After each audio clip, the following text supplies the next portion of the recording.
ഇന്നും പാകിസ്ഥാന്റെ ഡ്രോൺ അറ്റാക്കുകൾ ഉണ്ടായിരുന്നു. അതിലൊന്നൊഴിച്ച് ബാക്കിയെല്ലാം ഇന്ത്യ നിർവീര്യമാക്കി എന്നാണ് പറയപ്പെടുന്നത്. പക്ഷെ നിങ്ങളൊരു കാര്യം ശ്രദ്ധിച്ചാൽ ഈ ഡ്രോണിൻ്റെയൊക്കെ വില എത്ര വരും? നമ്മുടെ ഡിഫൻസ് സിസ്റ്റത്തിന്റെ വില എത്ര വരും?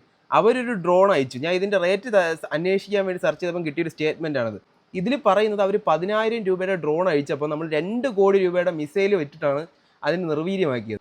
ഇത് റേറ്റ് കറക്റ്റ് ആവണമെന്നില്ല, പക്ഷേ എത്ര പറഞ്ഞാലും നമ്മുടെ ആ ഒരു ഡിഫൻസ് സിസ്റ്റത്തിന് ഒരു മിസൈലിന്റെ വാല്യൂ അത്ര വരില്ല അവരൊരു ഡ്രോൺ. അപ്പോൾ ഇത്രത്തോളം ഡ്രോണുകൾ അയക്കുമ്പോൾ നമ്മൾ ഇത്രത്തോളം മിസൈൽ തിരിച്ചയച്ച് അതിനെ നിർവീര്യമാക്കുമ്പോൾ നമ്മളെ സാമ്പത്തിക ശേഷി അത്രയും താഴ്ന്നു പൊയ്ക്കൊണ്ടിരിക്കുകയാണ്. നമ്മളതിൽ ഒരു ഇൻഫിനിറ്റി നമ്പർ ഓഫ് ഡിഫൻസ് സാധനമൊന്നും കാണൂല. എൻ്റെ ഒരു അഭിപ്രായത്തിൽ ഇത് എത്രയും പെട്ടെന്ന് അടിച്ചു തീർക്കുക.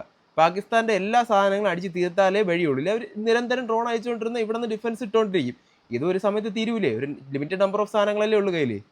എത്ര അവർക്കുണ്ടാവണേക്കാളും നഷ്ടം നമുക്കുണ്ടാവും. ഇത് ഞാൻ ഒരു വാർത്തയിലോ ഒരു ചാനലിലോ ഒരു ചർച്ചയിലോ ഞാൻ കണ്ടിട്ടില്ല. അതുകൊണ്ടാണ് ഞാൻ പറഞ്ഞത്. നിങ്ങൾക്ക് എന്ത് തോന്നുന്നു?